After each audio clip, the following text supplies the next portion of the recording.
இறை இயேசு கிறிஸ்துவில் எனக்கு பிரியமான சகோதர சகோதரிகளே, இன்றைய நாளிலே திரு அவையானது தூரின் நகர் புனித மார்ட்டின் அவர்களை நினைவு கூறுகின்றது. இவர் 4ஆம் நூற்றாண்டில் வாழ்ந்த ஒரு புனிதர். இந்த புனிதரிடத்திலே நாம் கற்றுக்கொள்ள வேண்டிய பாடம் என்ன, அல்லது இறைவன் அவரை எவ்வாறு அழைத்தார், இறைவனுடைய அழைப்பை அவர் எவ்வாறு உணர்ந்தார் என்பதையும் அவருடைய வாழ்வில் நாம் கற்றுக்கொள்ள முடியும். அவர் தொடக்க காலத்திலே உரோமை அரசிலே பணியாற்றி கொண்டிருந்த ஒரு சிப்பாய்.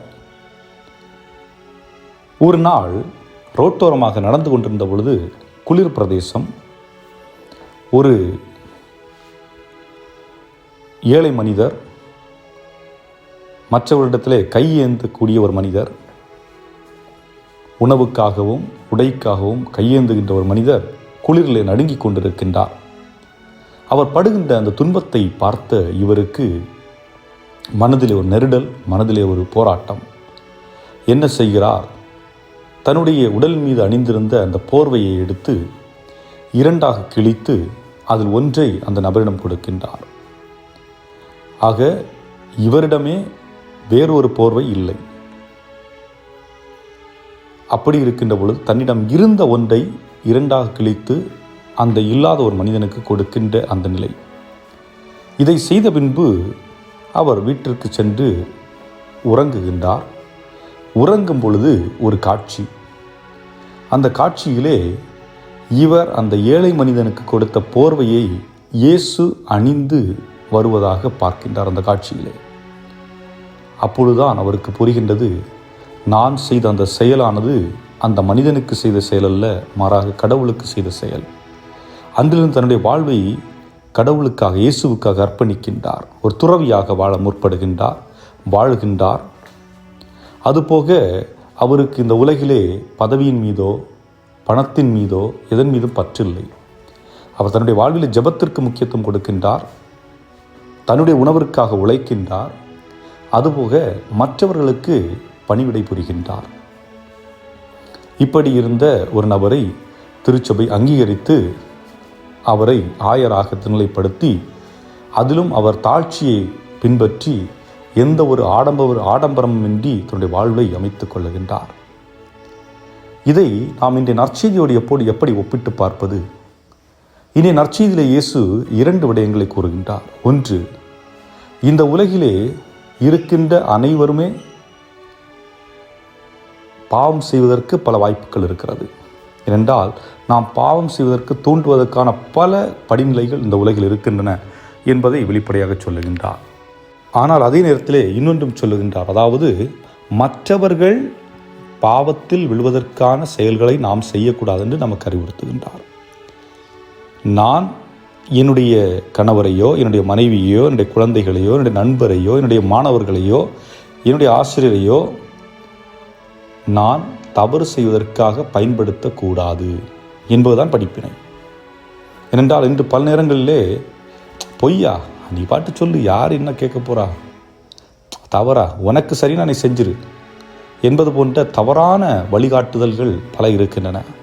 இந்த தவறான வழிகாட்டுதல் ஒரு மனிதனுடைய வாழ்வை சீரழிக்க முடியும். ஒரு மனிதனுடைய வாழ்வு சீரழிந்து விட்டதென்றால் அவன் வழியாக அந்த குடும்பம் சீரழிக்கப்பட்டுவிடும் என்பதை நாம் அறிந்து இருக்க வேண்டும். ஆகவே தான் ஆண்டவர் சொல்லுகின்றார், மற்றவர்கள் பாவத்தில் விழுவதற்கு ஏதுவான செயல்களை நீங்கள் செய்யாதீர்கள். இதுதான் இன்று முதல் அறிவுரை. இரண்டாவதாக, எந்த அளவிற்கு ஒருவரை மன்னிக்க வேண்டுமோ அந்த அளவிற்கு மன்னியுங்கள். ஒரே நாளில் 7 அல்லது 70 முறை உங்களிடம் தவறு செய்துவிட்டு மன்னிப்பு கேட்டாலும் மன்னிப்பு கொடுக்க தயங்காதீர்கள் என்பதுதான் ஆண்டவர் இயேசு கிறிஸ்துடைய வார்த்தை. ஆனால் அதே நேரத்தில் மனிதர்களாகிய நம்மால் அது முடியாது. மன்னிப்பெல்லாம் கொடுக்க முடியாது, மன்னிக்க முடியாத குற்றம் போன்ற வார்த்தைகள் நம்ம அடிக்கடி பயன்படுத்துவதுண்டு. ஆக இறைவனுடைய வழிகாட்டுதலின்படி நாம் மன்னிக்கக்கூடியவர்களாக இருக்க வேண்டும். ஆனால் நம்முடைய கூற்றுப்படி நான் மன்னிக்க முடியாது என்ற நிலையில் இருக்கின்றோம். ஆக எந்த கூற்றை நான் தேர்ந்தெடுக்க வேண்டும்? இறைவனுடைய வார்த்தைகளை தேர்ந்தெடுத்து வாழ வேண்டுமா, அல்லது என்னுடைய கூற்றின் அடிப்படையில் நான் வாழ வேண்டுமா என்பதை நான் தான் சிந்தித்து பார்க்க வேண்டும். ஏனென்றால் மன்னிக்க சொல்லுகின்றார் இறைவன். மன்னிப்பு என்பது ஒரு வழியிலே, ஒரு நிலையிலே உங்களுடைய உள்ளத்தில் இருக்கின்ற காயங்களை குணப்படுத்தக்கூடிய ஒன்று. நான் மன்னிக்கின்ற பொழுது நானும் குணப்படுத்தப்படுகின்றேன். மன்னிப்பை பெறுகின்ற அந்த நபரும் உள்ளத்தின் ஆழத்திலே குணப்படுத்தப்படுகின்றார். காயங்களிலிருந்து குணம், அது ஸ்பிரிச்சுவல் டேமேஜிலிருந்து ஸ்பிரிச்சுவல் ரினோவேஷன் என்று சொல்லலாம். ஆக மன்னிப்பது ஒவ்வொரு மனிதனுக்கும் தேவையான ஒன்று. அதை அடிப்படையில் நாம் கற்பது மட்டுமல்லாமல் நம்முடைய வாழ்வில் பயன்படுத்த வேண்டும் என்று சொல்லுகின்றார். ஆகவே அன்புக்குரியவர்களே, நாம் நம்முடைய வாழ்க்கையில் அடிப்படையில் தேவையான ஒன்று என்னவென்றால் தாழ்ச்சி. நான் மற்றவர்களை விட உயர்ந்தவன், நான் மற்றவர்களை உயர்ந்தவள், எனக்கு எல்லாம் தெரியும் என்பது போன்ற மமதைகளை எல்லாம் தூக்கி அப்புறப்படுத்தி வைத்துவிட்டு, நான் எல்லாரை போன்று இறைவனால் படைக்கப்பட்ட ஒரு மனிதன், எனக்கு இருக்கின்ற அனுபவம் இன்னொருத்தருக்கு இல்லாமல் இருக்கலாம், ஆனால் இன்னொருவருக்கு இருக்கின்ற அனுபவம் எனக்கு இல்லாமல் இருக்கிறது.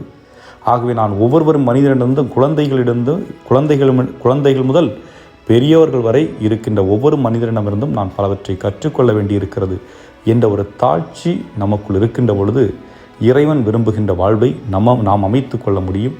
அதை உணர்ந்தவர்களாக, சிந்தித்தவர்களாக இந்த நாளை இறைவன் கருத்தை ஒப்புக் கொடுத்து ஜெபிப்போம். இறைவன் உங்களை நிறைவாக ஆசீர்வதிப்பாராக. ஆமேன்.